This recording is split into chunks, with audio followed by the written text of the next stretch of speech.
Nos encontramos en otra jornada de BCN, hoy con un conversatorio con 3 disertantes de lujo. Veo muchos concejales del interior de la provincia, veo muchos amigos, así que bienvenidos a todos. Siempre es un placer, aunque sea, encontrarnos a través de la virtualidad.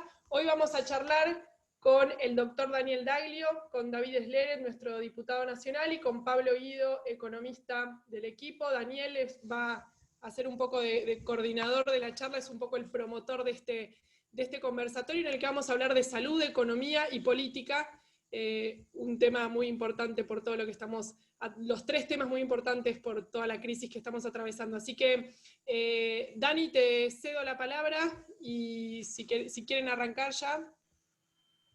Dale. Bueno, buenísimo. Buenas tardes a todos. El tema hoy que nos convoca es un poco la actualidad de la salud, la economía y la política en Neuquén. Y como hemos comprobado, hoy ya no, son 3 ámbitos que no los podemos separar, ¿no? Porque uno repercute en el otro y la solución no va a ser individual para cada uno de ellos. Yo quería empezar, ya que disponemos la presencia de David Sleret, que es diputado nacional por Neuquén. ¿A vos cómo estás viendo, David, el escenario nacional? Ahí estamos con micrófono. Bueno, buenas tardes, noches. Gracias a todos por compartir este rato de charla, de interacción y, bueno, de poder entre todos sacar algunas cosas en limpios. Y gracias, Daniel, por promover también este encuentro. Si pudiéramos en los primeros 3, 4, 5 minutos, me gustaría de mencionar algunas cuestiones que tienen que ver con el ámbito nacional, pero que nos están afectando directamente en el ámbito provincial y local y en la vida cotidiana de los neuquinos, ¿no? Voy a mencionar algunos que quizás no tengan un valor de prioridad, no lo tomemos como un orden de prioridad, pero sí todos, cada uno de manera individual y en su conjunto nos están afectando y mucho. Empiezo los primeros minutos con lo que estamos tratando. Yo acabo de salir un ratito antes, soy parte de la Comisión de Presupuesto y Hacienda de la Cámara y estamos tratando el presupuesto. Un presupuesto que debería darnos un escenario de ciertas certezas para el próximo año. Y a medida que vamos avanzando reunión tras reunión, nos damos cuenta que lejos de darnos certezas, lo único que está haciendo es justificar muchas de las cosas que están pasando y que vemos que están fuera de control. En la cuestión económica, Pablo nos puede dar mayor precisión, la cuestión cambiaria, inflacionaria. Algo que yo vengo insistiendo bastante y que lo he manifestado en ese ámbito, y tiene que ver con una concentración creciente del manejo de los recursos federales por parte del gobierno nacional. 2 o 3 datos precisos, es decir, la ley de coparticipación, cuando se puso en vigencia ya por fines de los 80, establecía claramente una distribución 52-48 aproximadamente porcentual entre el gobierno federal y lo que se coparticipaba. Al cabo de más de 25 años, nuestro gobierno cuando asume con una distribución del 24,76% coparticipable con las provincias, el resto se lo apropiaba el gobierno federal. En los 4 años de nuestro gobierno eso se pudo comenzar a revertir y en el año 2019 se coparticipó aproximadamente un 35-36% de la recaudación de los impuestos nacionales. Y el impuesto o el presupuesto 2021 vuelve a retroceder en ese sentido.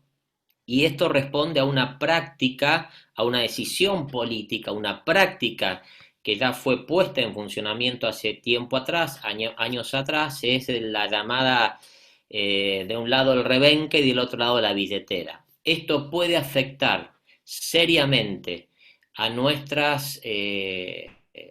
nuestros recursos en función de, disminuirse la masa coparticipable y quedar un montón de recursos a utilizar por el gobierno federal a discreción. Es decir, a uno le doy, al otro no le doy, a uno le doy más, a otro le doy menos. Esto ya está pasando y como mal ejemplo está el de la provincia de Buenos Aires, cuyos envíos han aumentado más de un 800% en los primeros 9 meses de lo que va de este año. Entonces, como primera cuestión, nos preocupa y mucho qué va a pasar con la distribución de recursos federales. Una segunda cuestión que podría mencionar es la inestabilidad política que repercute negativamente en muchos ámbitos de la vida nacional, la cuestión de la economía, la cuestión energética, que para nosotros es tan pero tan importante. Esta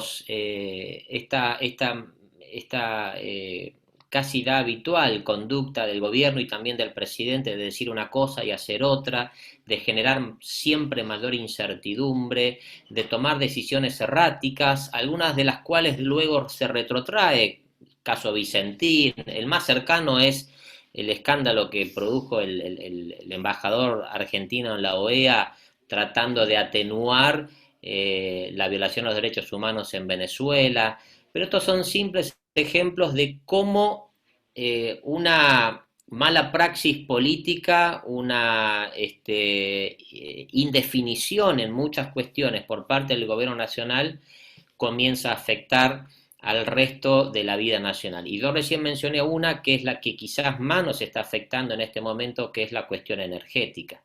Por ahí lo vi a Daniel González, me pareció verlo, pero que eres uno de los actores muy dinámicos en todas estas cuestiones en estos últimos meses, ¿no? La falta de definiciones claras, las contradicciones, los mensajes contrapuestos según el interlocutor, se escucha una cosa u otra, y veníamos de un proceso con muchos aciertos, también con algunos errores perfectibles, pero siempre creciendo desde el establecimiento, recuerdan, de la mesa sectorial de Vaca Muerta, que fue la primera, que comenzó a dar muy buenos resultados, un empuje importante a la industria por excelencia que tenemos en la provincia y que hoy tenemos estancada, siendo positivos. Lo tercero que quiero mencionar es la falta de diálogo político. Una de las cuestiones que creo que vio con agrado el pueblo argentino, o por lo menos muchos sectores, es la necesidad de lograr un acuerdo nacional, por lo menos en algunas cuestiones básicas. Y hubo un compromiso del gobierno nacional de convocar a una mesa de diálogo político a partir de la cual surgieran por lo menos algunas de estas cuestiones. Ese ámbito nunca se logró, ese ámbito nunca fue convocado. Desde Juntos por el Cambio hemos insistentemente expresado nuestra voluntad a ese llamado. La Mesa Nacional de Juntos por el Cambio, que se viene reuniendo semanalmente, lo ha explicitado en varios de sus comunicados semanales, desde los interbloques parlamentarios, tanto en el Senado como en diputados y en otros ámbitos legislativos del país, las legislaturas provinciales, hemos también dejado la puerta abierta. Sin embargo, eso no existe, y la gravedad, la condición estructural de los problemas que tenemos en la Argentina da cuenta de la necesidad de lograr algunos acuerdos que lamentablemente vemos que estamos lejos de eso. Creo yo, esta mi percepción, cada vez nos alejamos más de eso por la omisión o acción del gobierno nacional. Bueno, Podemos mencionar también rápidamente cuestiones de inseguridad crecientes, que creo que también tiene un correlato aquí en la provincia de Neuquén. Eh, Podemos mencionar también la fragilidad de la cuestión social, que también se va agravando, el desacierto a esta altura del mal manejo de la pandemia, que ha traído y seguirá trayendo lamentablemente impactos económicos, sociales, obviamente sanitarios, muy, muy graves. Pero yo cerraría estos primeros minutos diciendo que algo que también preocupa o debe preocuparnos es el alineamiento que tiene también un sesgo de sumisión del gobierno de la provincia a esta situación. Y para que no sea solamente una cuestión de opinión, me remito a algunos hechos concretos y objetivos. Por ejemplo, la forma en la que ha venido votando los representantes del gobierno en el Congreso Nacional, sistemáticamente alineados con el gobierno nacional. Otro claro ejemplo de esto es, y que puede, esperemos que no, pero puede traer una afectación negativa muy importante para la provincia en el futuro, es esta aceptación expresa que el gobierno de la provincia ha hecho a esta decisión arbitraria, unilateral, totalmente desafortunada, y esperemos que la Corte también diga que es inconstitucional, del gobierno federal quitándole recursos a la ciudad de Buenos Aires, y que el gobierno provincial adhirió a ese documento que firmaron 19 de los 24 gobernadores del país.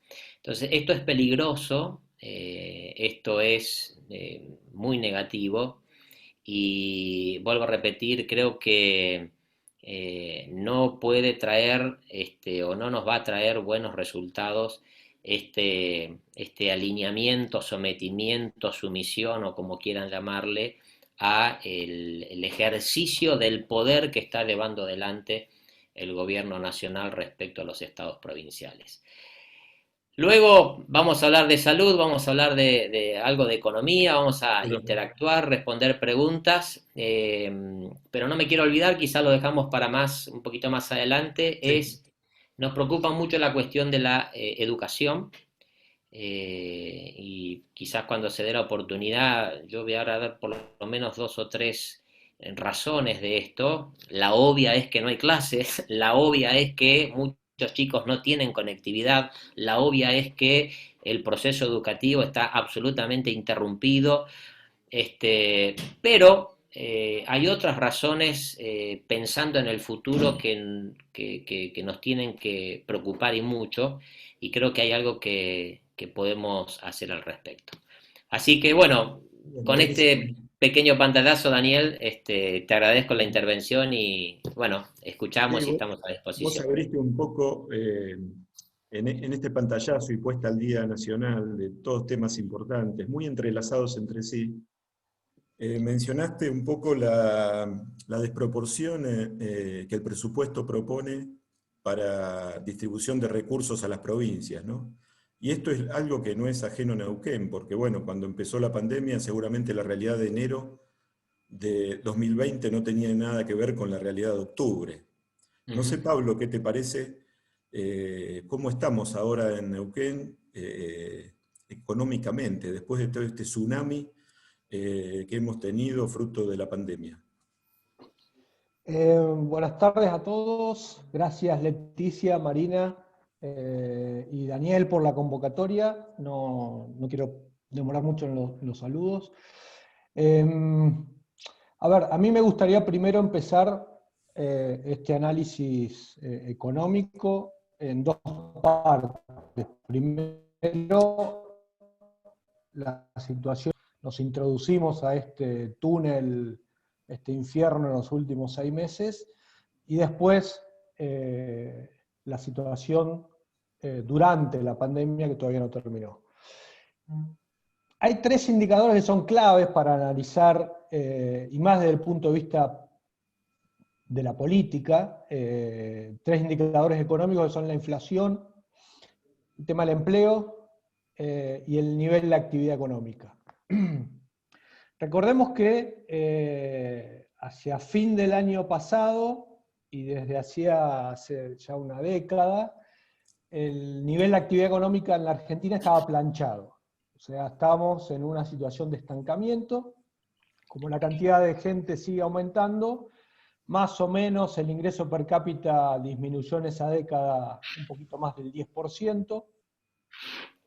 Veníamos con una situación también de empleo muy mala, que se agrava obviamente en los últimos meses, pero hay que remarcarlo también.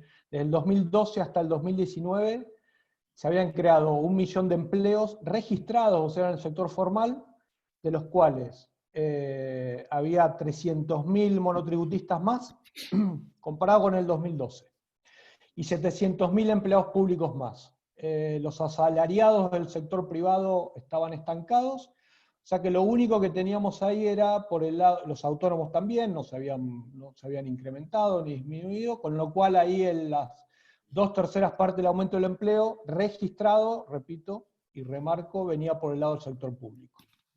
El tema de la inflación, a ver, en los gobiernos de Cristina la inflación estuvo alrededor de un promedio anual del 25%, gobierno de Mauricio Macri salta por lo menos 10 puntos más, 35%, termina con el 50% el año pasado.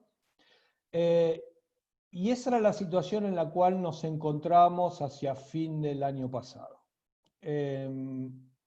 ¿Cuál es la situación ahora? ¿Sí? A nivel nacional hemos tenido en las últimas semanas datos muy importantes, fundamentalmente en el plano social. El nivel de pobreza ya lo sabemos. Estamos en niveles de pobreza del 40%, para tener una perspectiva, ¿no? En 1989, en el medio de la hiperinflación, estábamos en un nivel de pobreza exactamente igual que ahora. En el año 2002, la pobreza saltó más, estuvo cercana al 60%.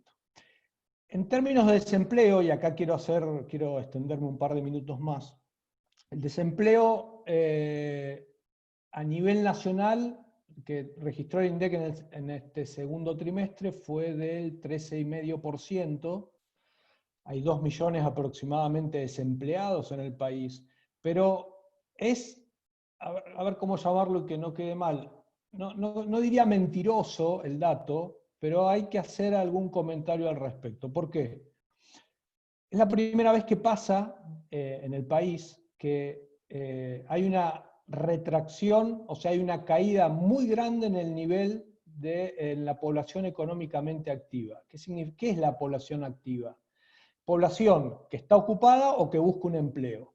En los últimos, en este trimestre, en este segundo trimestre ya de cuarentena y pandemia, hubo una caída, si me dejan ver, de aproximadamente 3 millones de personas que no están buscando empleo, algunas perdieron empleo y otras dejaron de buscar empleo, pero si esas 3 millones de personas estarían buscando empleo, la tasa de desempleo hoy sería mucho más alta que en el año 2002, aproximadamente el 30%. En el año 2002 llegó al 20% de desempleo. O sea, fíjense, si bien el nivel de pobreza todavía no es similar, o no estamos en los niveles del año 2002, en términos de desempleo estamos mucho peor. ¿Qué pasó con la actividad económica en este segundo trimestre del año? En el cual el impacto de la cuarentena y la pandemia es total. Es la caída más grande de la historia de la Argentina del Producto Bruto, que cae casi 20%. En el primer trimestre, a pesar de que no estábamos todavía con la emergencia sanitaria y la cuarentena, la caída ya había sido el 5%. Y en marzo, mucho peor que en enero y febrero. En marzo cayó 11%. O sea, antes de la cuarentena y el inicio de la pandemia.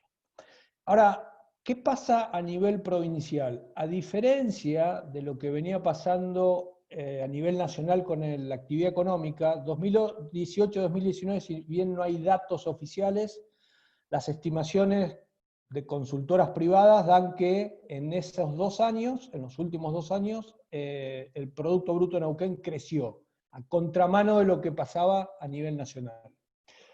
En términos de empleo, también la situación de Neuquén era, diríamos, única en el país, porque era casi la única provincia, junto con Santa Cruz en algún momento, Misiones en otro,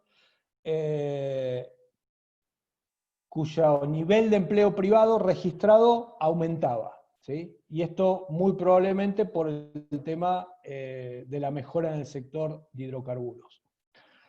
Ahora, ¿qué es lo que pasa en Neuquén en estos últimos 3 meses?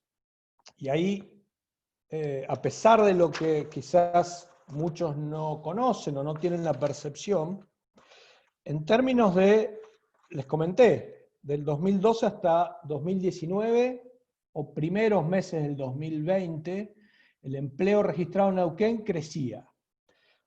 En estos últimos, febrero, junio del 2020, ya febrero el último mes donde no impacta de manera plena la pandemia y cuarentena, la caída en el nivel de empleo registrado privado, o sea, gente que trabaja en relación de dependencia del sector privado y está en el mercado formal. Cayó 10%. Solo nos ganan, en términos, es decir, solo tuvieron caídas mayores la provincia de La Rioja y de Río Negro. O sea que Neuquén pasó de ser la provincia que más empleo registrado creaba en los últimos 8 años a estar dentro de las 3 peores provincias en términos de destrucción de empleo en los últimos 4 meses. Y en términos de pobreza, Neuquén, acá estamos. La tasa de desempleo del primer trimestre era 6,5%, hoy estamos en 13,5%, o sea, casi más que se duplicó. Si lo trasladamos a toda la provincia, porque ustedes saben que el INDEC mide estos indicadores en la provincia de Neuquén, solamente en el aglomerado de Neuquén-Plotier. Si lo trasladamos a toda la provincia, nos estaría dando una cantidad de pobres de alrededor de, estaríamos en 30.000, a ver, digo bien, sí, 30.000 personas aproximadamente. ¿Cómo estamos con referencia a la pobreza en el resto del país? O sea, Neuquén, que aumentó mucho o poco la pobreza. Bueno, estamos dentro de todos los aglomerados que se miden, que son 31, los centros urbanos que han tenido una caída mayor, un aumento mayor de la pobreza fueron Mar del Plata, Comodoro Rivadavia y Viedma. Después venimos nosotros. O sea, en términos de pobreza, estamos dentro de un grupo de 4 provincias que peor ha evolucionado la tasa, o más aumentó la tasa, y en términos de destrucción de empleo privado, dentro de las 3 peores provincias. ¿Okay? ¿Cómo se explica esto? La caída en el empleo formal en el sector de hidrocarburos, esta semana o la semana pasada, se conoció por los diarios que en el sector de hidrocarburos habían despedido 3.000 personas. Tengamos en cuenta que en el sur de la provincia hay una gran incidencia del sector turístico, y es uno de los sectores, el sector turístico está prácticamente cerrado. Para darles un dato, ¿no? Que eso no lo tenemos a nivel provincial, pero sí a nivel nacional, con lo cual multiplíquenlo más este porcentaje. El sector de hotelería y restaurante en el segundo trimestre del año cayó 75%, comparado con el mismo periodo del año pasado. La provincia de Neuquén en términos económicos está muy segmentada, es muy heterogénea. En el norte de la provincia la situación muy probablemente, como tiene gran incidencia el empleo público, no haya sido tan grave o no esté siendo tan grave la situación.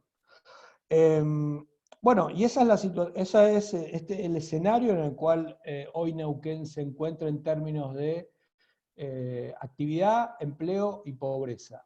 Un punto más, si me dejás, sí, Daniel, Dale. Que ya, digamos, acá hay un hilo conductor, o sea, no hay un quiebre entre la y durante la pandemia en la provincia de Neuquén, que es la cuestión fiscal.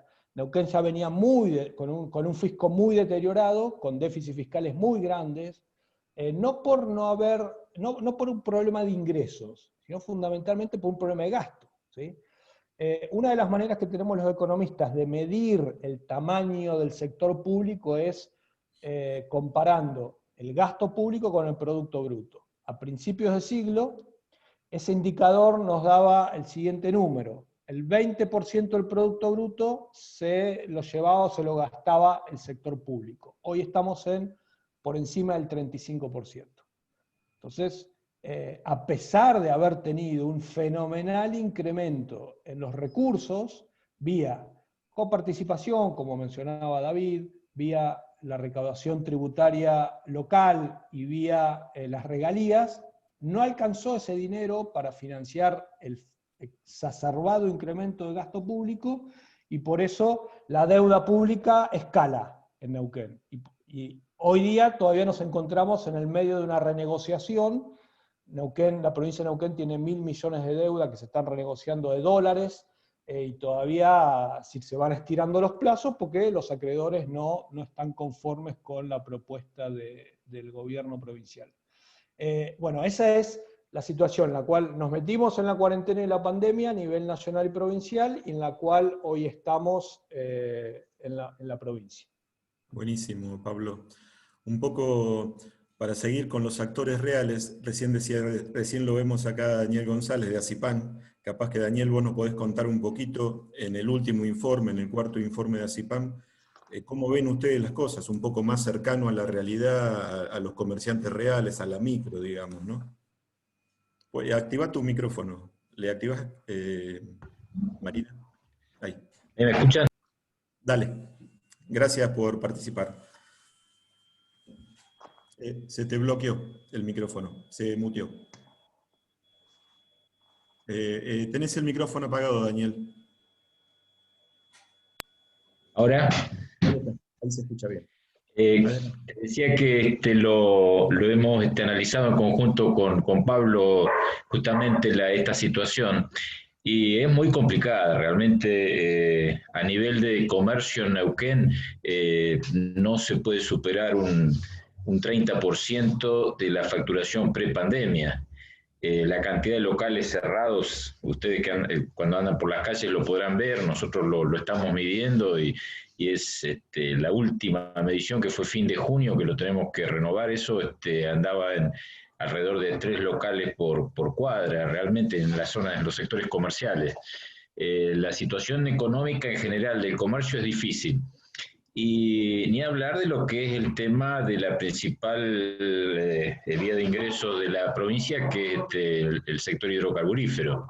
Realmente esto no se reactiva. Ha habido demoras desde el punto de vista político y de decisión previo a la pandemia incluso, en cuanto a decidir qué hacer. Se iba a sacar una ley de hidrocarburos, al final la ley no salió, se iba lo del barril criollo se demoró muchísimo, cuando salen las medidas ya es tarde, ahora se está esperando desesperadamente el plan Gas 4 y tampoco sale. Y bueno, la realidad es que dentro de todo esto, cada uno tenemos nuestras crisis, y las operadoras, particularmente el 60% de la actividad hidrocarburífera de Neuquén, pasa por YPF, y YPF está atravesando una situación muy, muy difícil desde el punto de vista económico y financiero. Entonces, nosotros dependemos mucho, lamentablemente hoy tengo que decir que dependemos mucho de YPF, y YPF está muy mal, entonces no arranca la actividad, y estamos sufriendo las consecuencias. Pero no solo eso, nosotros estamos participando en una mesa que nos estamos reuniendo todas las semanas con las distintas operadoras, y la semana pasada nos reunimos con YPF. Yo le hice llegar a David un poco la nueva política que tiene YPF, que es realmente muy, muy preocupante, porque lo que se está haciendo es prácticamente dejando a toda la actividad de las pymes locales de lado. O sea, una política de concentración, de integración a través de intermediarios, que en un caso se llama Evangelista y va a haber otros intermediarios, nosotros pasaríamos a ser exclusivamente subcontratistas, sin ninguna posibilidad de crecimiento ni de adquisición de capital, porque no hay previsibilidad, depende de la actividad que haya solamente. Es decir, el panorama es muy, muy negro. Ahora se abre un poquito una esperanza porque hoy se llegó a un acuerdo ya con el sindicato, así que pareciera que en base a eso YPF largaría su actividad, pero todavía no la reunión fue muy áspera que tuvimos la semana pasada, todavía no nos hemos reunido de nuevo, pero nosotros no vamos a aceptar lo que se quiere hacer con las pymes neuquinas, que es realmente muy, muy pernicioso para la actividad económica que tenemos. Así que, y bueno, y acá se ve también, ya yendo más a lo macro, la necesidad que tuvo siempre la provincia, que nunca se hizo, de una diversificación productiva, ¿no es cierto? De abrir el juego, de realmente la necesidad de, a través de un fondo. Fíjense ustedes que yo siempre digo, la constitución neuquina que data de la década del 50 habla que todos aquellos ingresos provenientes de recursos no renovables no deberían ir al gasto corriente, sino que debían ir a actividades de producción, reinvertirse en actividades productivas. Eso no se cumplió nunca. Y bueno, y acá estamos viendo las consecuencias. Dependemos de una sola actividad. Así que ahora cuando han abierto el juego un poco con el Consejo Consultivo, les recordamos un poco todo eso al gobierno provincial. Pero bueno, el Consejo Consultivo tampoco está funcionando. La realidad es que pareció como que fue una medida política, porque nosotros hicimos nuestro documento, pero nunca recibimos una respuesta, ni una reunión, ni nada por el estilo. Así que ese es el panorama, es muy complicado. Y bueno, yo dentro del chat había hecho una pregunta que me gustaría que a Daniel Daglio, que lo aprecio muchísimo porque realmente es muy claro con sus cuestiones, su visión desde el punto de vista sanitario. ¿Cómo compatibilizamos esta situación tan difícil desde el punto de vista sanitario? Porque tampoco en ese aspecto uno no puede ser tan irresponsable de decir no está pasando nada. La realidad es que es una situación muy difícil la que se está viviendo y con la situación desbordada del aspecto sanitario. ¿Y cómo lo compatibilizamos eso con la difícil situación económica que acabo de decir? Es decir, no se puede dar una marcha atrás bajo ningún punto de vista, pero ¿cómo se detiene los contagios? ¿No? Esa es la gran duda que yo tengo y que por ahí Daniel nos puede esclarecer un poco. Hoy, viste, Daniel, no tenemos ninguna pregunta fácil y parece que nada alentador, ¿no? Nosotros, en el marco del PRO, estoy trabajando acá están presentes Sergio Whisky, que fue diputado nacional, y Rodrigo Castañeda, que es otro colega que está en San Martín de los Andes, en una comisión de política de salud, y hemos analizado un poco todo el tema de la pandemia desde el nivel nacional, ¿no? Porque este es un problema nacional. Y es un problema mundial, una desgracia que de una pandemia nunca se sale bien. O sea, se sale muy mal o se sale mal, pero bien ninguna pandemia. La última pandemia, la del 18, dejó 50 millones de muertos, Daniel. Entonces, y tenemos un problema, que a la pandemia la conduce un virus. Ningún ministro de salud conduce una pandemia, sino que la sociedad reacciona ante la propuesta de un virus que además no vemos ni conocíamos. Con lo cual esto genera una complejidad enorme.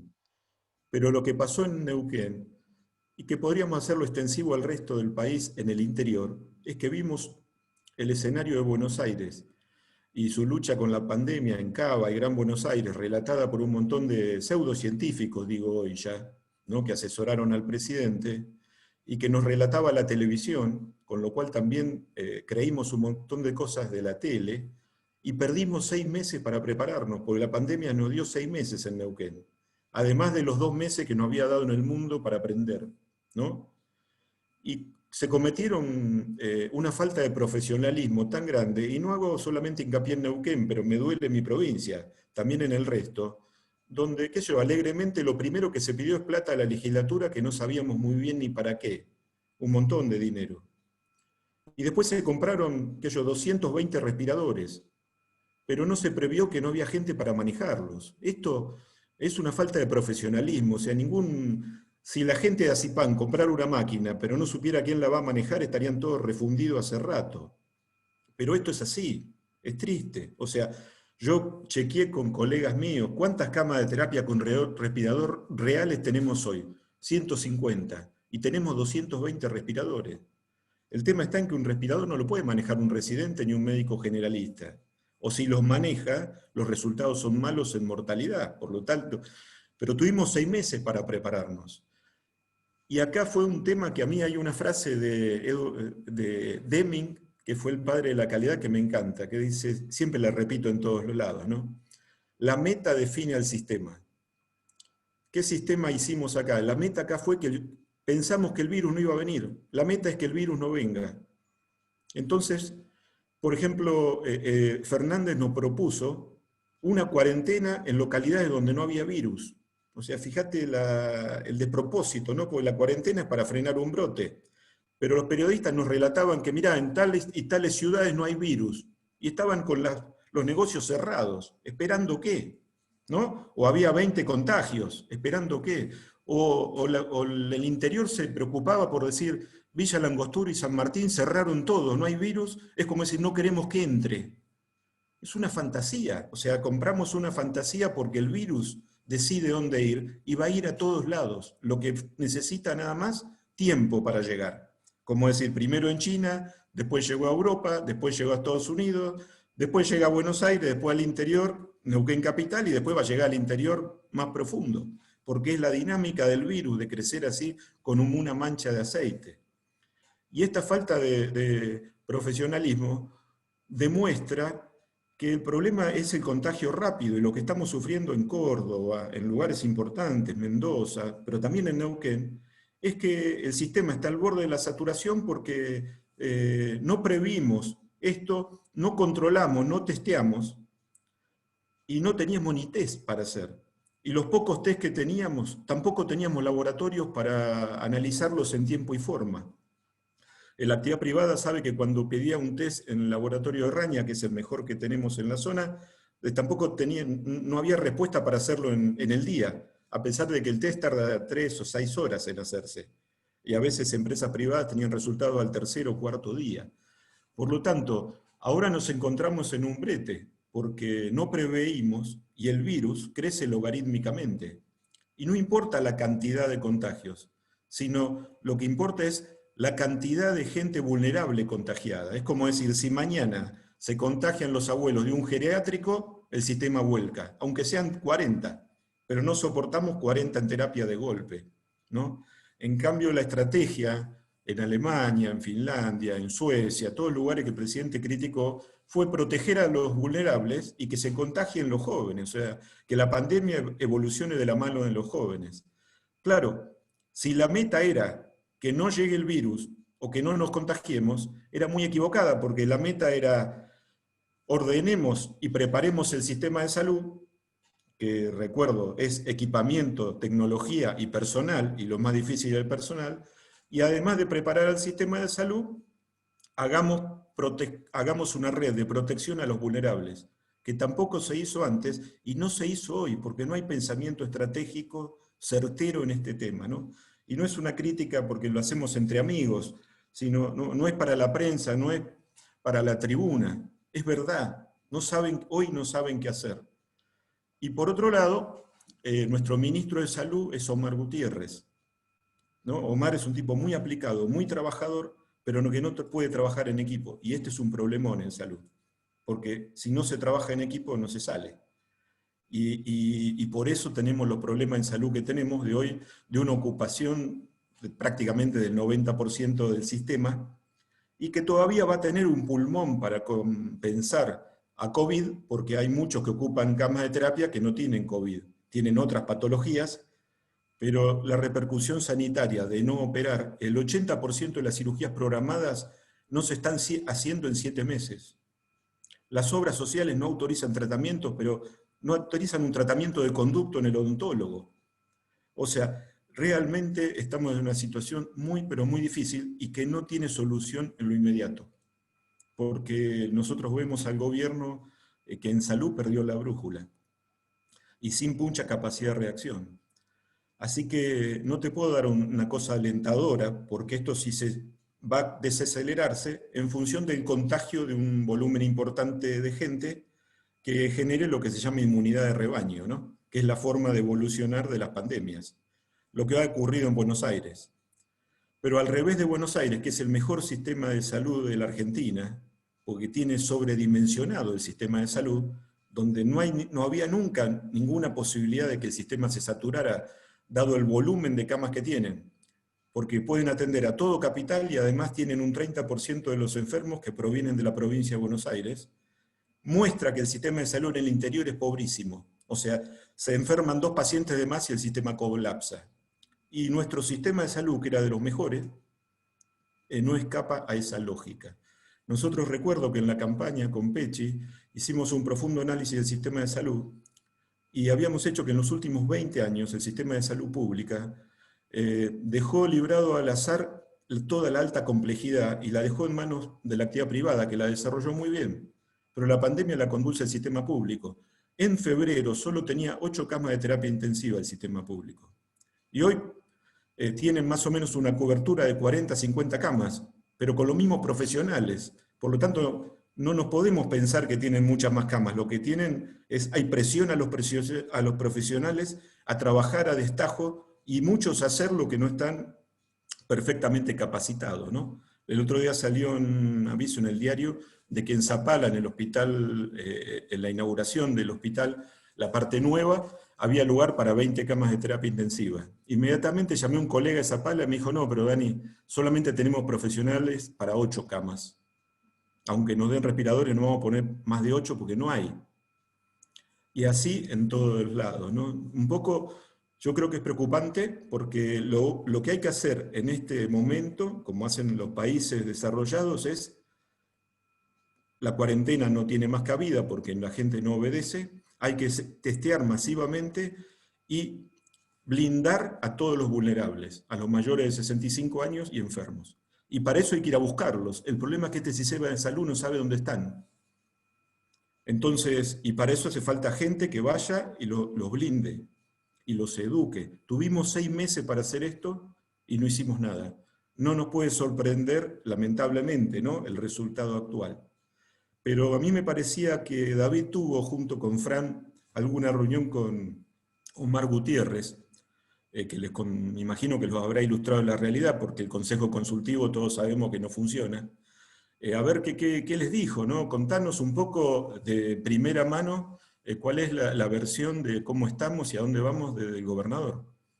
Sí, cómo no, Daniel.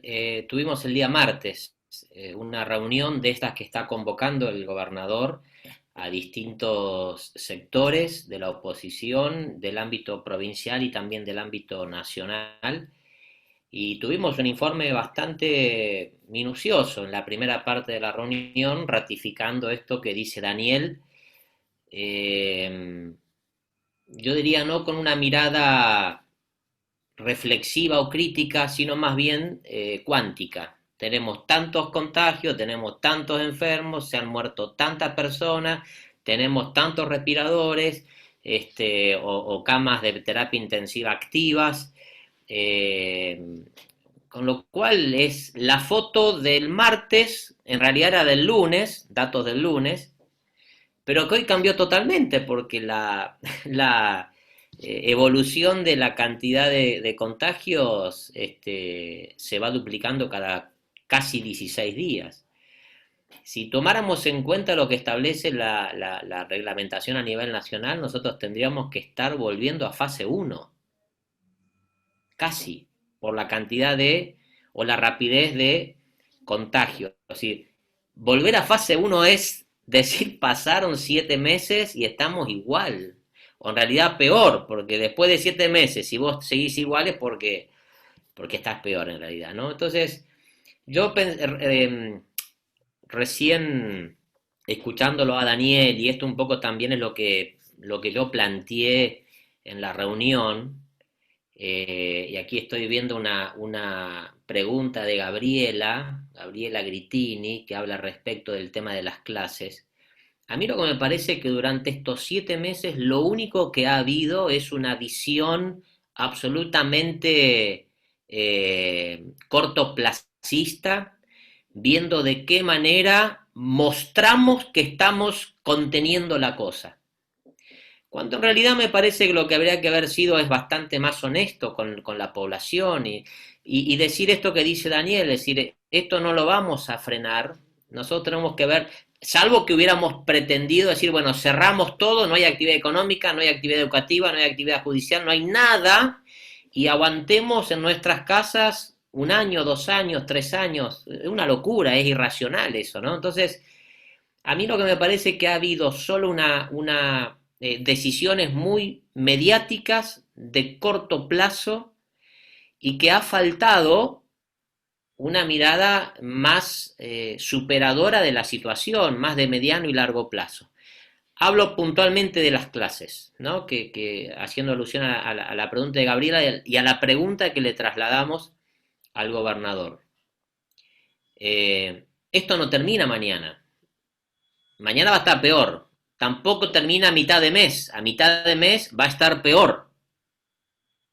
Entonces, si pensamos que esto va a llevar para largo, que el año que viene, cuando tengan que empezar las clases, la cosa no va a estar resuelta, ¿qué plan alternativo tenemos, por ejemplo, para que los chicos tengan clase y no la mentira de hoy de que supuestamente tienen clases virtuales? Vamos al tema de la actividad económica. ¿Qué opción podemos darle a esos comerciantes, como recién decía Daniel, que han tenido que cerrar sus negocios y en vez de decirle tenés que seguir cerrado o tenés que seguir trabajando delivery, que es un 20% de la actividad normal, qué alternativa podemos generarnos para poder salir de esa encerrona y poder, no digo volver a la normalidad, porque eso es utópico, es imposible para los próximos meses, pero dar un salto respecto a la situación en la que hoy estamos. Y lo mismo puede aplicar para otros ámbitos de la vida ciudadana. Conscientes de esto que decía Daniel desde el punto de vista sanitario, muchos van a contagiarse inevitablemente y van a transitar la enfermedad por distintas condiciones de edad, de buena salud, de sistema inmunológico, etcétera, relativamente bien, con algún condicionamiento. Y otros que son los que hay que resguardar, cuidar, tenemos que tratar de que no se enfermen, porque si se enferman pueden correr riesgo a su vida. Pero en el medio de esos extremos tenemos que darnos la posibilidad de encontrar formas de vida, formas de trabajo, formas para retomar la educación, formas para que el servicio de justicia sea un poquito más intenso y dé respuesta, formas para ver de qué manera encontramos soluciones con todos los actores en una mesa. Esto es lo que venimos planteando y lo hicimos allá en el mes de abril, cuando como espacio político, como partido, presentamos una propuesta concreta en un documento donde nosotros dábamos, que puede ser perfectible y quizás nos olvidamos de algo o fuimos redundantes en otras cosas, pero ahí nosotros planteábamos opciones para salir, qué loco, a fin de abril planteamos opciones para salir del aislamiento y la cuarentena, y hoy en octubre estamos en aislamiento y en cuarentena. Y una de las cosas que nosotros establecimos ahí justamente es la creación de un ámbito para encontrar salida a esto.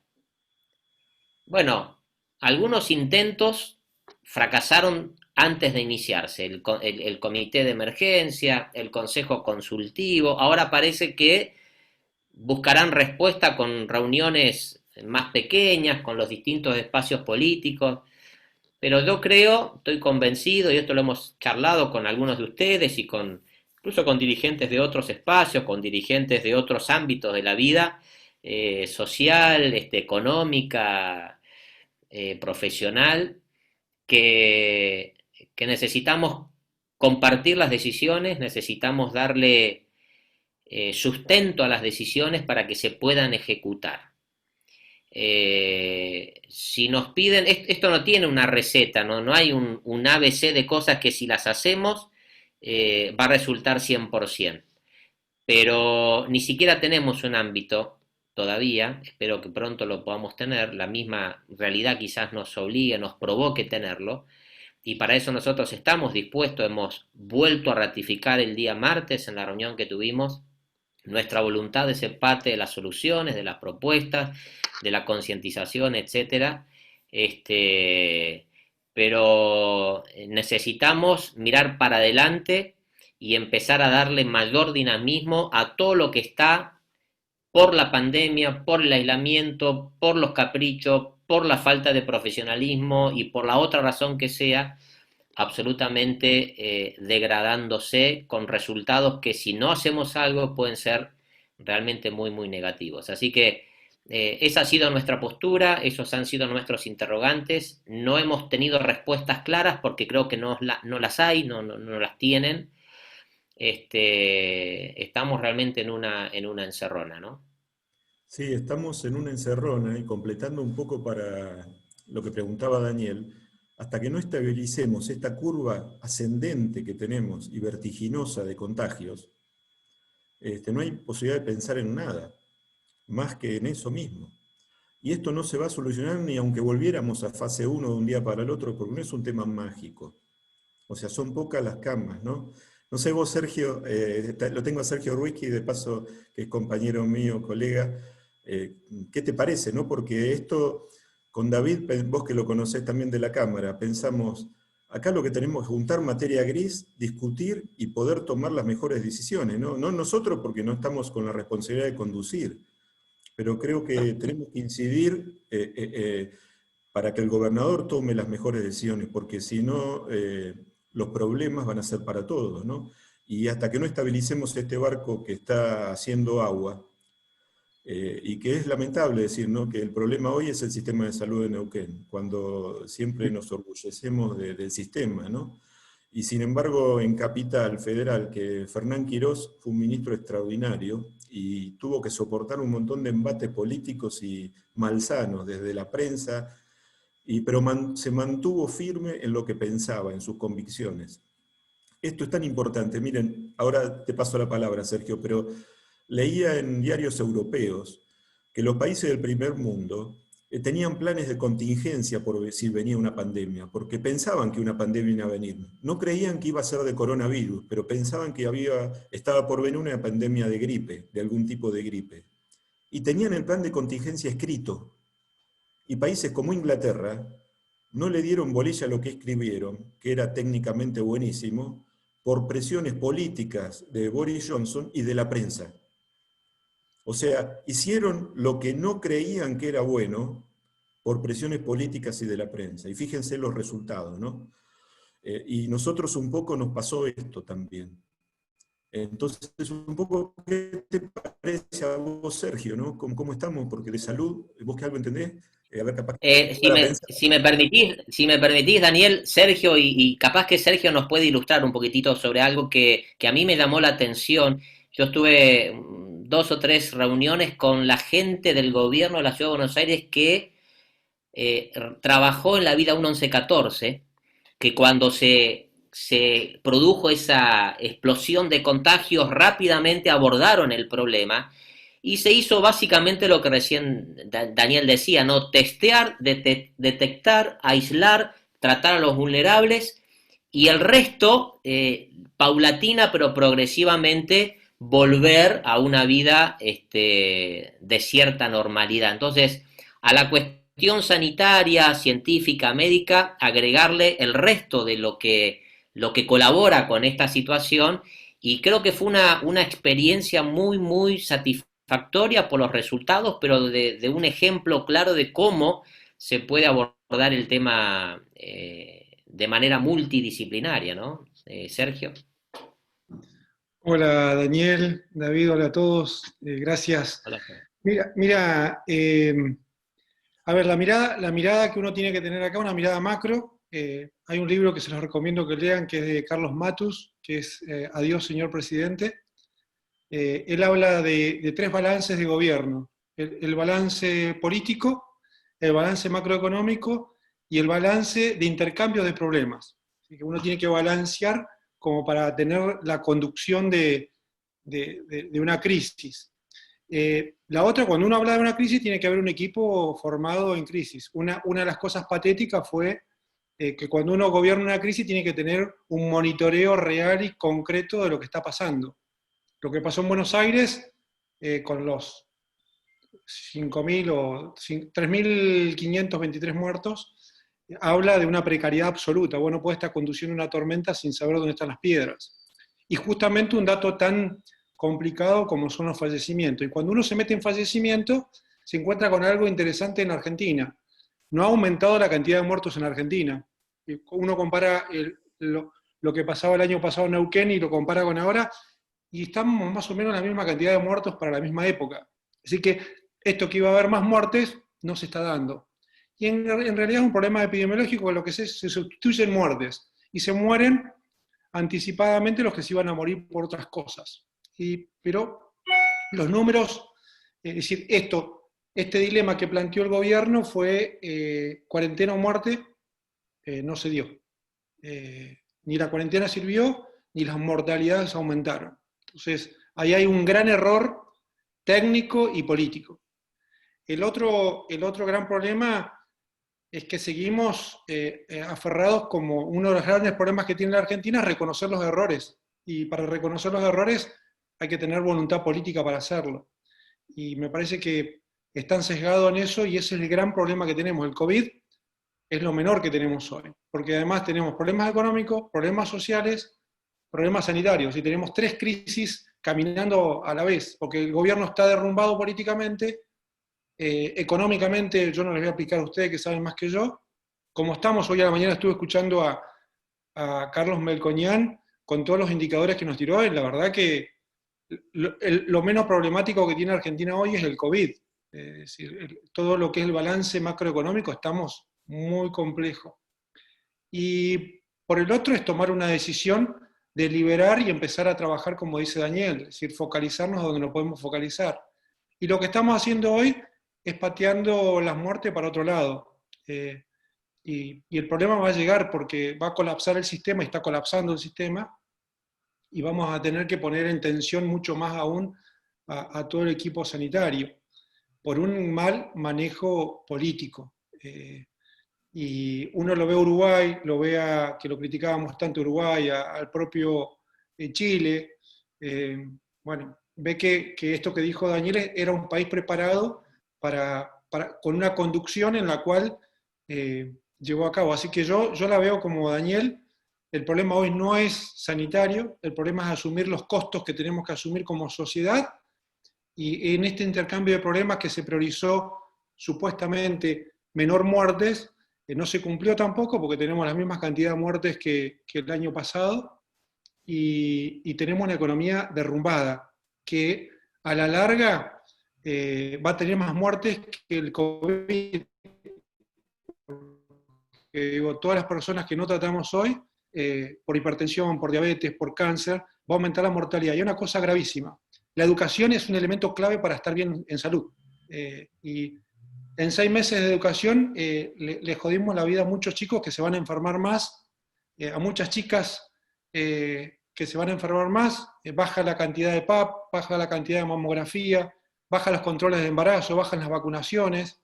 Y una cosa importante: un chico que uno recupera, que había abandonado el secundario, y lo recupera y le hace terminar un año, en seguridad baja el 30% de robo de autos y baja el 20% de robos violentos. Así que impacta por donde sea, cuando uno saca la educación como elemento clave, que es un indicador clave para que uno tenga buena salud. Para que uno tenga buena salud, el sistema sanitario llega mucho después. Para que uno tenga buena salud es ingresos y buena educación.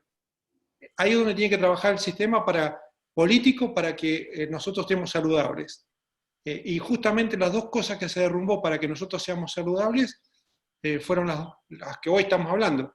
Pobreza 41%, cayó al 23% la clase media, y un año parado, irrecuperable para un chiquito y para cualquier chico del secundario. Así que el panorama no es tanto por el COVID, sino por la educación, por los ingresos y por la economía. Estamos complicados, ¿no? O sea, ahí Esteban Picasso planteaba un poco en concreto, ¿no? Vos decías, Esteban, ¿qué podemos hacer? Lo menos que podríamos dar es una receta, pero yo creo que hay que empezar, como dice, hay que empezar por el principio. Y el ordenamiento sanitario, del cual no podemos aprender nada si no aprendimos en 7 meses, tenemos que tener un plan muy agresivo a partir del Estado para blindar a todos aquellos que, si se enferman, se mueren. O sea, eso significa identificarlo. Quizá en China, en otros lugares lo hicieron a través de una app, pero nosotros no tenemos muchos adultos mayores en la provincia, porque es una provincia joven. Y en las historias clínicas del sistema público y privado están registrados quienes tienen diabetes, hipertensión, etc. O sea que yo me imagino que en un mes podemos identificar dónde vive cada uno de aquellos que tiene algún problema. Esa gente es la más proclive a cuidarse, porque tiene miedo. O sea, no es gente que quiere violar todo. Siempre va a haber alguno marginal que no le importa. Pero tenemos que atacar a esos. Y a la familia, decirle que traten de hacer una vida normal. Y en las familias multigeneracionales, donde viven jóvenes, los chicos, los abuelos, etc., ahí sí generar alternativas para bloquear al virus, dándole la posibilidad de que esa persona de riesgo esté en un hotel o en un lugar por el término de 1 mes, 2 meses, que esto se va a enfriar. Esto es difícil, es muy difícil, y hay que gestionarlo, pero no hay otra salida. Lo peor que podemos hacer es dar marcha adelante, marcha atrás, marcha adelante, marcha atrás, porque terminamos de refundir a los que quieren empezar y tienen que frenar de vuelta. Y terminamos de confundir eso. Y por otro lado, esta propuesta es a largo plazo, porque la pandemia más o menos va a durar entre 6 y 9 meses más, desacelerándose en algún momento. Y cuando venga la vacuna se le van a dar primero al personal esencial y a los que tienen riesgo. Por lo tanto, los jóvenes no van a ser vacunados. O sea, que los jóvenes estén esperando la vacuna tampoco tiene mucho sentido. Y cuando el personal de riesgo esté vacunado, va a estar terminada la pandemia. Entonces, esto no es fácil, por eso la idea es colaborar con ideas, porque nosotros no la podemos ejecutar. Pero, y tenemos que, por ejemplo, lo de las escuelas, que es algo, si nosotros tuviéramos, como en Capital Federal, un 60% de camas disponibles de terapia intensiva hoy mismo habría que abrir las clases, porque los chicos no se enferman ni se mueren más que otros, se enferman menos y se mueren menos, y el personal docente se contagia exactamente igual que cualquier persona que trabaja en otro ámbito, y tiene la misma morbilidad. Y los docentes que son viejos o enfermos no tienen que dar clase. O sea, no habría en eso, en el mundo se maneja en esos términos, con todas las restricciones. No lo planteo como algo fácil, porque estamos en el marco de una pandemia gravísima. Pero hoy lo que hay que hacer es en 30 días frenar los contagios de los vulnerables. O sea, nosotros vimos en el contagio de helados, 70 personas se contagiaron por contagiarse un solo lugar. En el contagio de un geriátrico se contagiaron 40 de un saque. ¿Y por qué el virus atacó a los grupos vulnerables? Nosotros calculamos que si hoy hay 10.000 contagios registrados, debe haber cerca de 100.000 contagiados en Neuquén. Estamos muy lejos de lo que es la inmunidad de rebaño, que es el 70% de la población. De una población de 650.000, tendremos que superar los 400, o sea que vamos por 100.000. Así que tenemos que hacer un plan a largo plazo. Y la otra es, bueno, ¿cuánto tardamos en adiestrar personal para que maneje los respiradores? ¿1 mes? Intensivo, que estudien 8 horas por día, hagamos práctica, etc. Pero al otro mes tenemos que poner en marcha, tenemos 220 respiradores comprados en la provincia. Y seguramente podremos comprar 20 o 30 más, seguro. Y con ese volumen de respiradores no podemos tener problemas, porque si los llenamos es porque perdimos toda la conducción del sistema de salud. Entonces, en ese punto, yo creo que hay que empezar por la salud, pero la economía no resiste un minuto más cerrada. y cerrada la economía no nos trae más salud, porque la gente está transitando, necesita trabajar, etc. Entonces, la situación no es fácil y tampoco le podemos dar una receta fácil a nadie. Pero yo creo que hay que empezar por asegurar que aquellos que tienen vulnerabilidad los cuidemos. Y a esos hay que ir a buscarlo casa por casa, ¿no? Nosotros vimos, y a veces suena como una chicana, que teníamos al intendente paseando regando las calles con un desinfectante. O sea, esto habla de que no tenemos ni idea de cómo abordar la crisis. Y tenemos los municipios en toda la provincia que no sienten ninguna responsabilidad para identificar a nadie. Y esto lo hacen porque el Ministerio de Salud no quiere que las municipalidades participen en la gestión sanitaria. Es una decisión política. Pero, por ejemplo, en San Martín de los Andes, está Rodrigo, nos diría, 30.000 habitantes. ¿Cuánto le cuesta al municipio identificar quiénes son aquellos mayores de edad y además que tienen algunas enfermedades crónicas? En una semana los tienen que encontrar a todos. Y a esos los bombardeamos y los monitoreamos, los llamamos todos los días a ver dónde están, le taladramos el cerebro para que se cuiden. Y a la familia decirle, vos tenés que cuidar porque tenés en tu casa a alguien con riesgo. Pero si esto se quiere hacer desde Neuquén Capital, es imposible. ¿Cómo voy a aislar a la gente de San Martín de los Andes desde el nivel central? Pero hay una decisión política equivocada porque se cree que se pierde poder, que los municipios no participen en la gestión sanitaria. Casi no está participando, la gestión municipal. Tiene dos áreas de salud, una subsecretaría de hábitos saludables y una de ciudades saludables. Dos, con Pechi había una sola. Y ninguna de las dos está haciendo absolutamente nada. Fíjense que hábitos saludables sería fantástico, ¿no? Esto, suponemos que el cuidado es cuestión de hábitos. Entonces, ahí está el núcleo del problema, pero bueno, esto va a seguir su propia evolución. Yo creo que van a ir por el camino de aumentar camas y respiradores, más que frenar la pandemia, y se frenará con costo de vidas que no nos vamos a enterar, y se frenará en el término de unos 2 meses, más o menos, que es el tiempo que a este ritmo de duplicación del virus vamos a encontrar un 20% de la población que ya está contaminada, y como ocurre en Buenos Aires, fíjense que se frenó en 1.000 contagios más o menos y va a ir bajando de a poco. Pero el ejemplo de Fernán Quirós manejando la Villa 31 no es difícil de abrir. Si pudieron bloquear el virus en una villa de emergencia como la 31, ¿cómo no lo vamos a poder hacer? Pero el tipo está convencido. Y Fernán Quirós no es casi ni del PRO, porque viene desde el hospital italiano, es la primera experiencia pública que tiene, pero tiene vocación de gestionar, ¿no? Así que no es una solución, Esteban, pero es la nuestra, digamos, ¿no? Y el gobierno no es que no sabe, porque hay muchos técnicos en el sistema de salud, los conozco, muy buenos, pero no están dispuestos a contradecirlo al gobernador. Los técnicos te dicen, mira, yo he visto pasar muchos gobernadores, he visto pasar muchos ministros y yo me quiero jubilar acá, no quiero que me echen. Entonces, si el ministro de Salud, que es el gobernador, dice, no vamos a testear, no testean. Aunque ellos crean que hay que hacerlo. Se asumen en ese marco, y eso es complejo, ¿no? Pero es la realidad que hoy tenemos. Y por suerte el sistema privado ha desarrollado en Neuquén una red de alta complejidad y de camas fantástica, buenísima y de muy buena calidad, que está dando respuesta. Lo que pasa es que el sector privado siempre va a tener las camas llenas porque no puede tener una terapia vacía esperando al COVID. Lo que van a hacer en el sector privado es ir reemplazando un paciente que no es COVID por otro COVID, y alguno que está en terapia que no merecía estar en terapia, que lo hacen porque necesitan plata, lo van a pasar a la sala o a terapia intermedia y van a meter en terapia uno que realmente necesite. Ese pulmón hoy lo tenemos, aunque el gobierno no tiene mucha conciencia, por eso habla de 90% o 90 y pico % de ocupación. Así que la cosa no es sencilla. Un poco por el tiempo, yo sé que estos son debates que podría ser las 12 de la noche y no terminamos.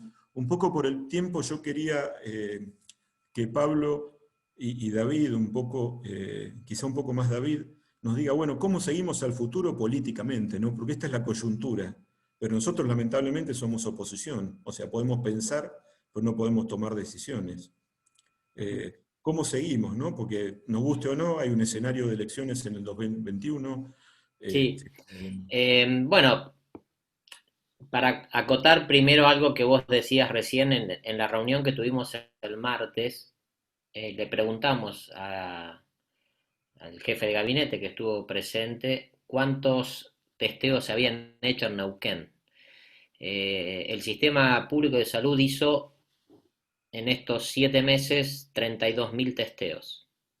Y a eso habría que sumarle aproximadamente 9.000 testeos más que se hicieron de manera privada, pagados por las empresas, los ciudadanos, etc. Y se ha concretado una compra para testeos masivos de 35.000 test.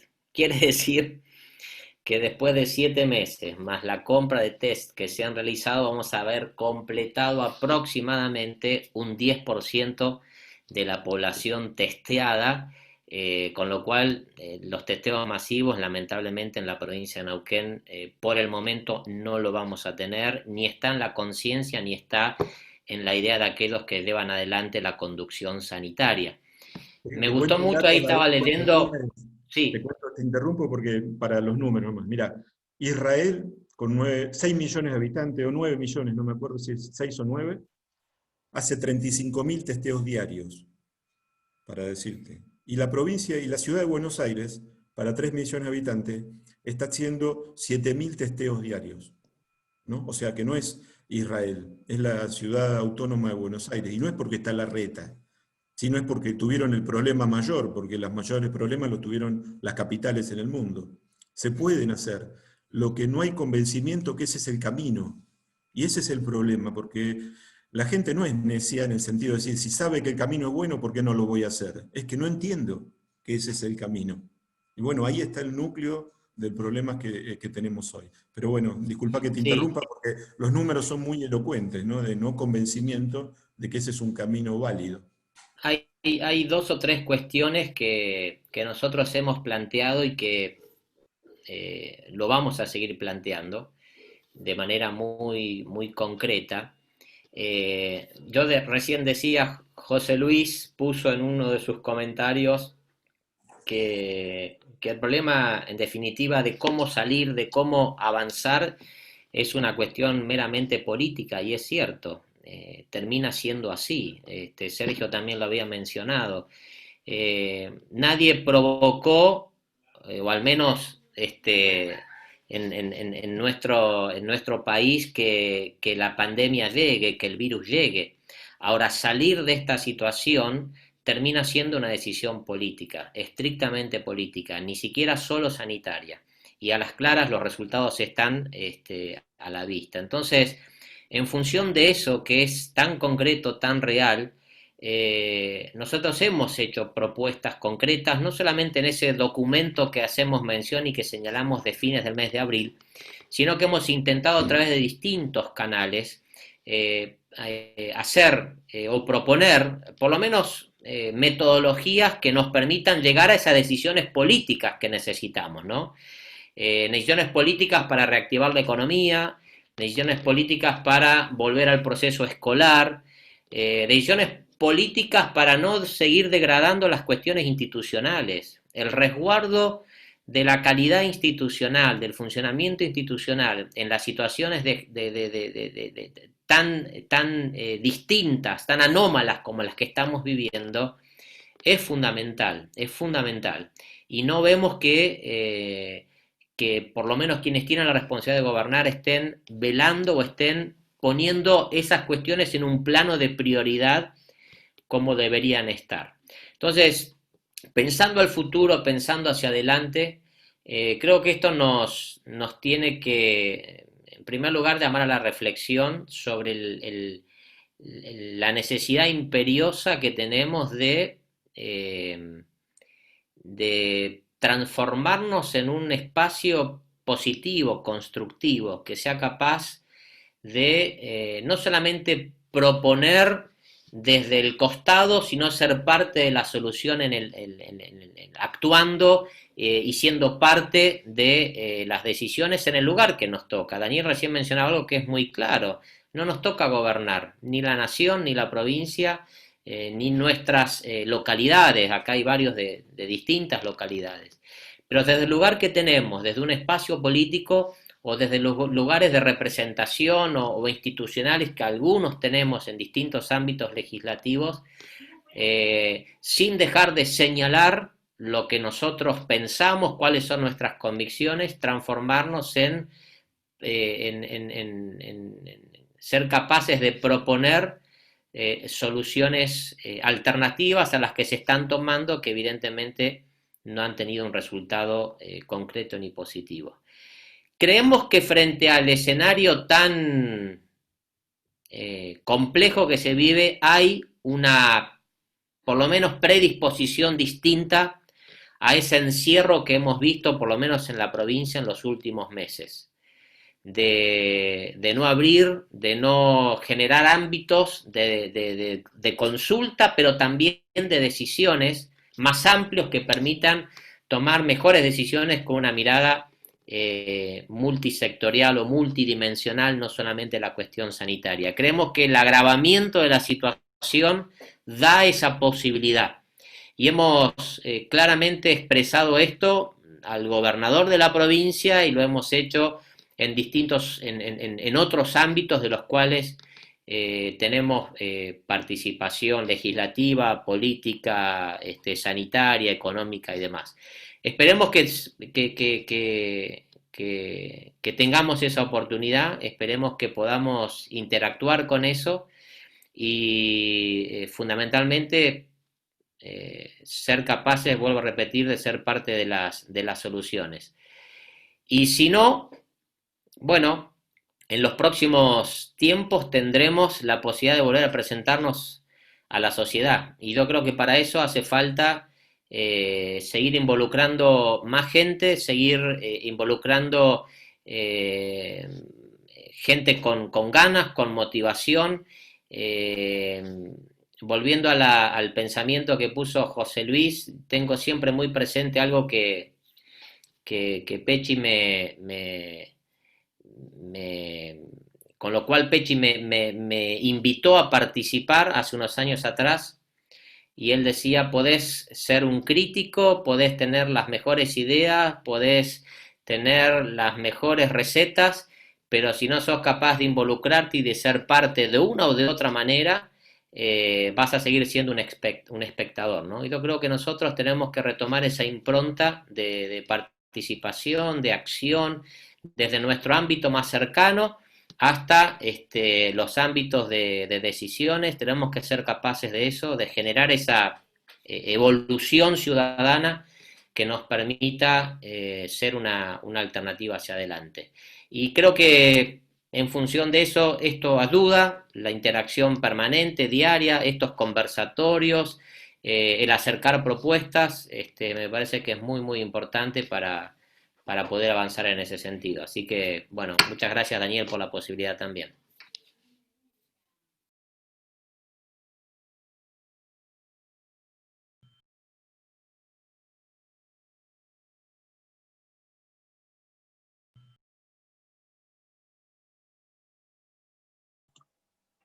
Dani, tenés que abrir el micrófono.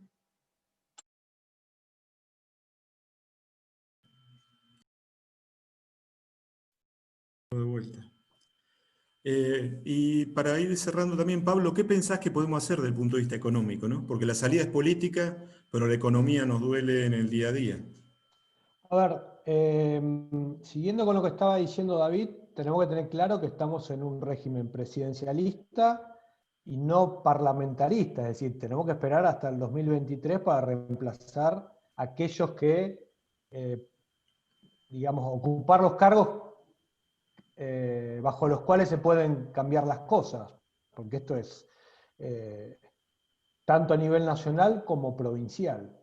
Dicho esto, el año que viene hay elecciones y uno, como analista económico, pero también poniendo el ojo en la sensación térmica o en el clima político que existe, lo que está observando es que hay una gran cantidad, no sé si gran cantidad, pero un porcentaje creciente de gente, de un electorado que cada vez va siendo mayor, que está esperando señales, propuestas más contundentes por parte de la oposición fundamentalmente, y creo que en ese sentido tenemos que ser, tenemos que no esperar hasta último momento, sino que ir pensando en un escenario en Argentina con un desempleo que medido bien está por encima del 20%, una pobreza que va a llegar al 50%, un nivel de inflación que muy probablemente el año que viene, en medio de las elecciones, esté por encima de cómo va a cerrar este año, que va a estar en 35% aproximadamente. Entonces, la propuesta ya no puede ser, la propuesta que se haga en el 2021 y en el 2023 no puede ser similar a la que se hizo en el 2015. ¿Por qué? Porque la situación es peor que en el 2015 y porque la gente ya no cree. Entonces, la propuesta tiene que ser de una disrupción tan grande que eso nos tiene que hacer, tiene que gatillar el inicio de la conformación de equipos técnicos ahora, de las propuestas globales a partir de ahora, es decir, eso no se da de un día para el otro.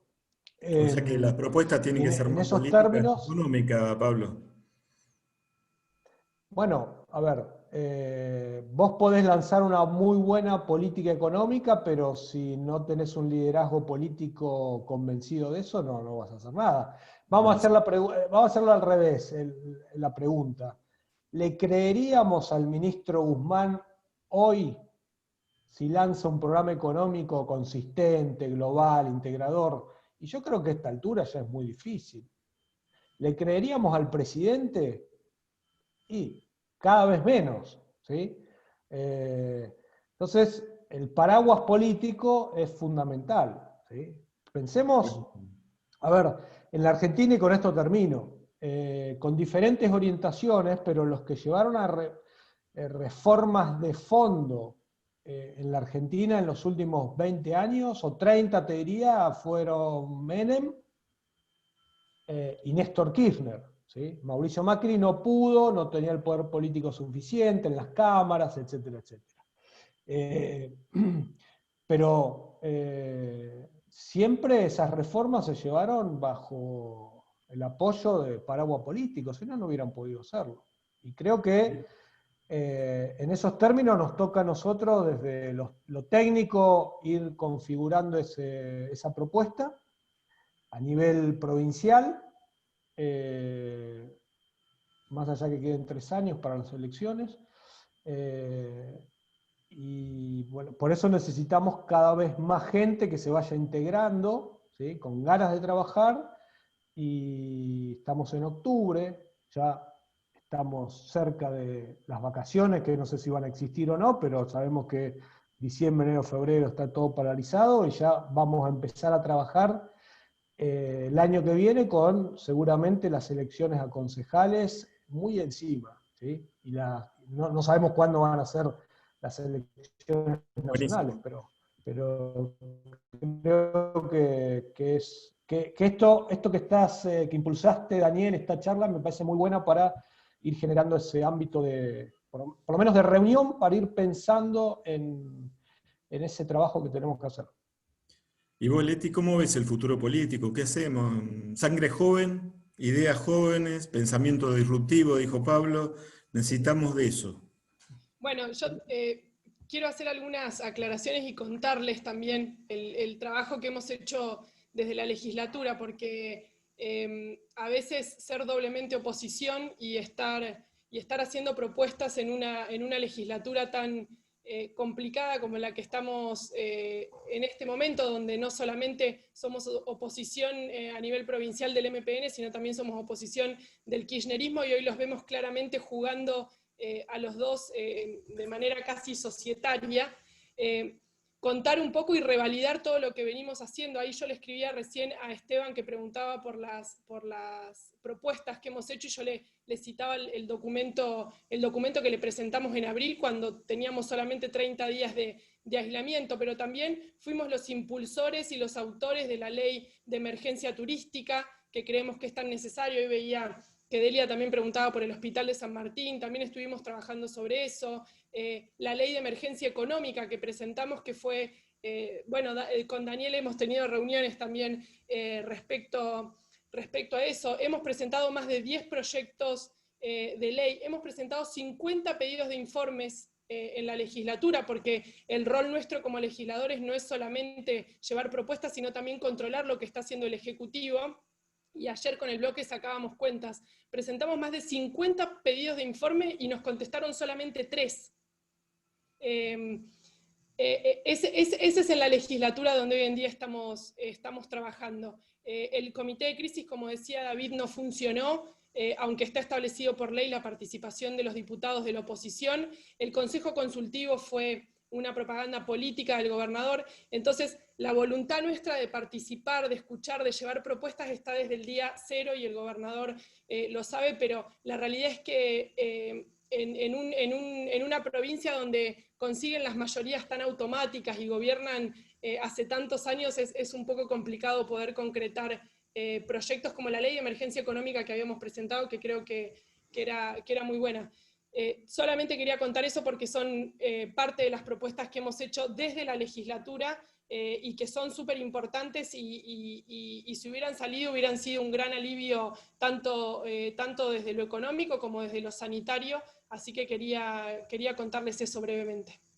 Buenísimo. Además sabemos que nuestros legisladores no han puesto ningún palo en la rueda y han acompañado todas las leyes que necesitaba la pandemia también, que eso también es importante porque, bueno, sin el acompañamiento no se puede funcionar. El Poder Ejecutivo que ganó tiene el derecho de gobernar y hay que acompañarlo, pero sí, realmente es complejo.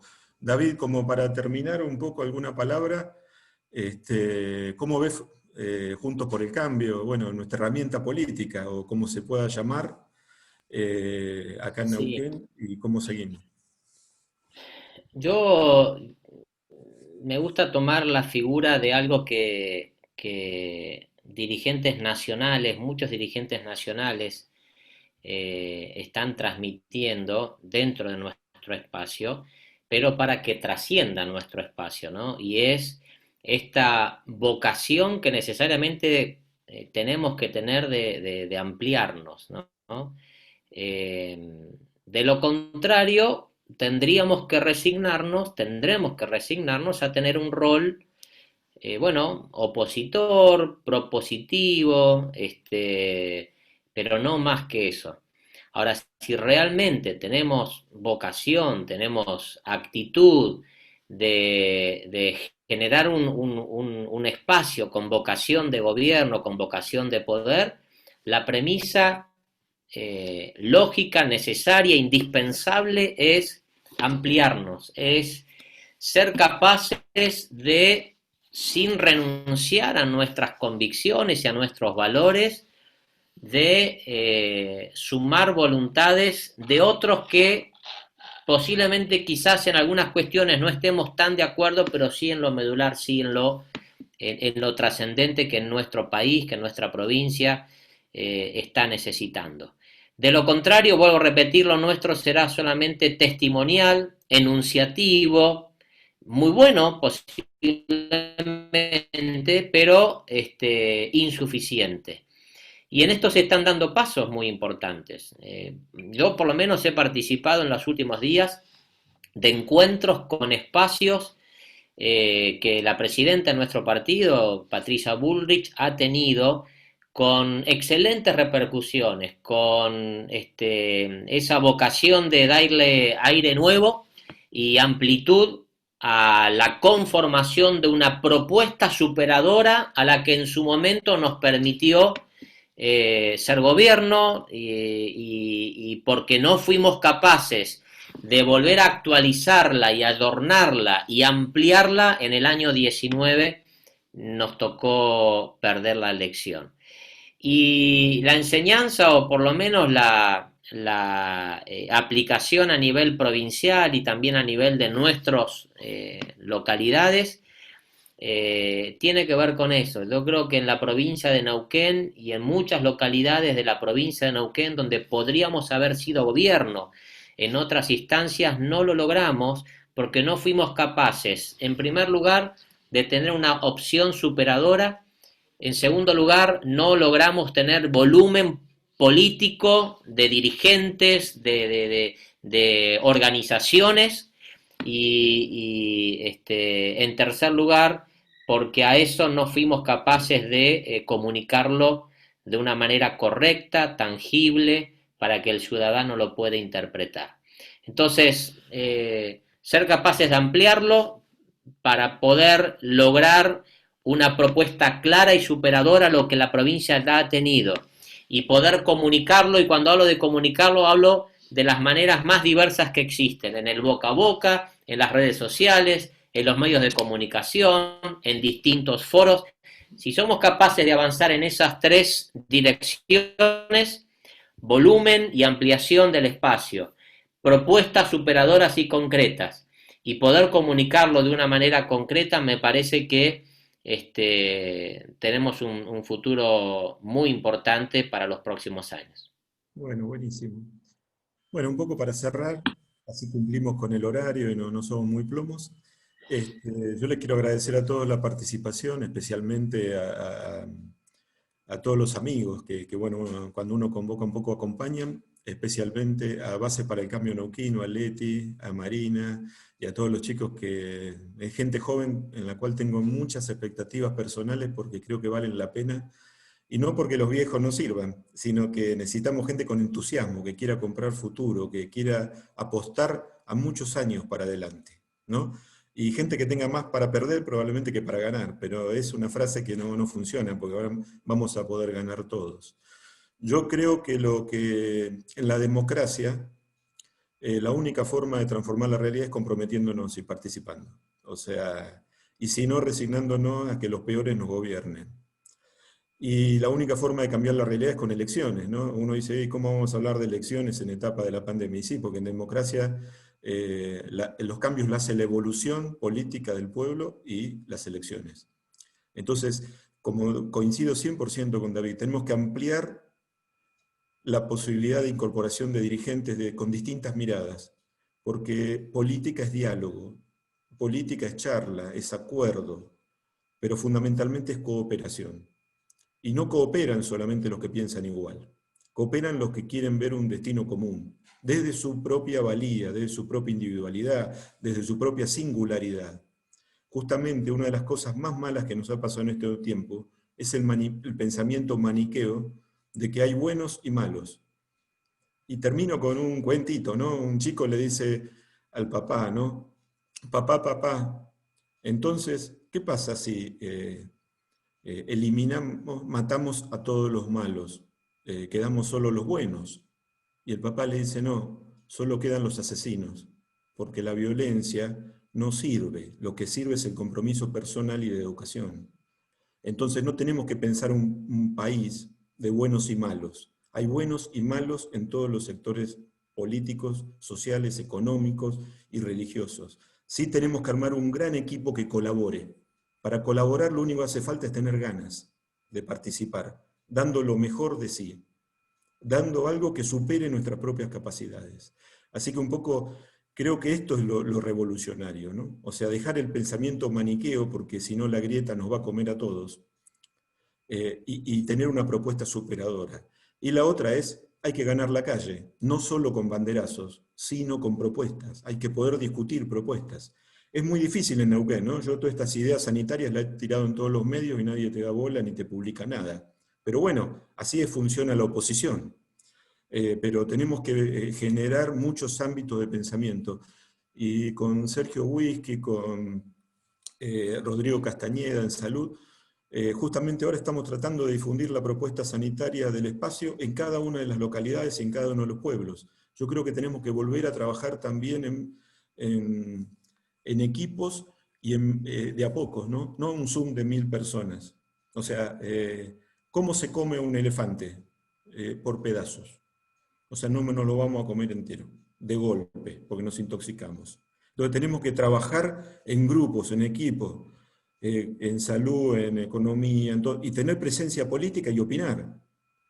Yo creo que la situación económica es una condena para el gobierno, porque en Argentina, donde la gente vota mayoritariamente con el bolsillo, Perón ya decía, el órgano más sensible es el bolsillo, le va a ir mal necesariamente por eso.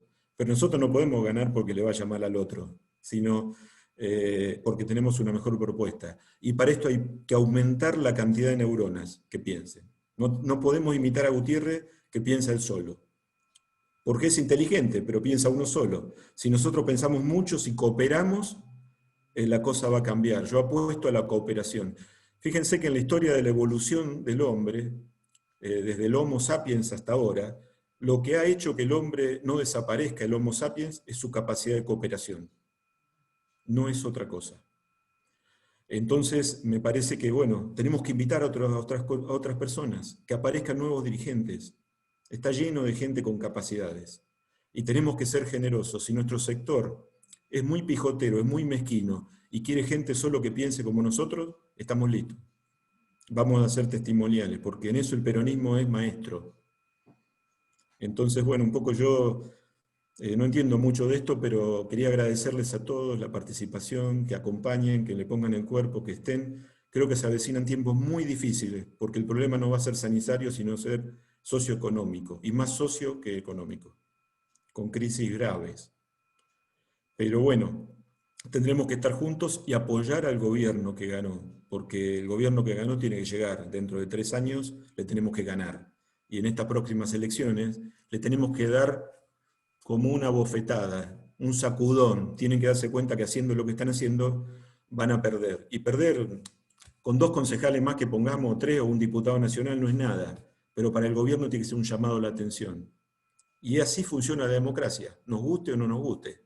No hay otra forma de evolucionar en política más que en el tiempo. Los cambios no son rápidos. Así que yo un poco les agradezco a todos, les agradezco a Daniel de Acipán que nos acompaña también porque es la visión de un actor con muchos problemas hoy y nos cuenta la realidad, pero a todos y a cada uno de ustedes, y los invito a que cada uno invente actividades, multipliquemos esto en cada localidad, con actores de cada localidad, en cada pueblo. Hay mucha gente que tiene ganas de participar y no es invitada. Así que bueno, y quiero especialmente agradecer a las chicas, a Leti, a Marina y a todos los chicos de Bases para el cambio neuquino, porque creo que es el ejemplo a seguir en política. Honestidad, dedicación, trabajo, compromiso, vamos por ese camino, multiplicando organizaciones de este tipo en todos lados. Y a David, bueno, que se hizo un lugarcito en las múltiples actividades que tiene, y a Pablo, que con su expertise técnico siempre nos da precisiones, ¿no? Y en política es tan importante dejar de ser amateurs y usar el masomenismo para tener precisiones, hablar con datos e información. Así que bueno, gracias a todos y hasta la próxima, y nos vemos en otro Zoom. La verdad creo que lo disfrutamos.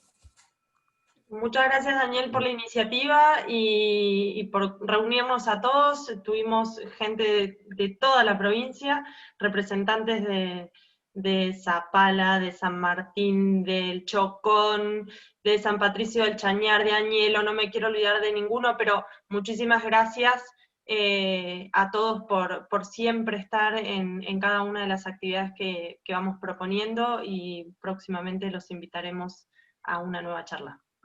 Que tengan un muy buen fin de semana.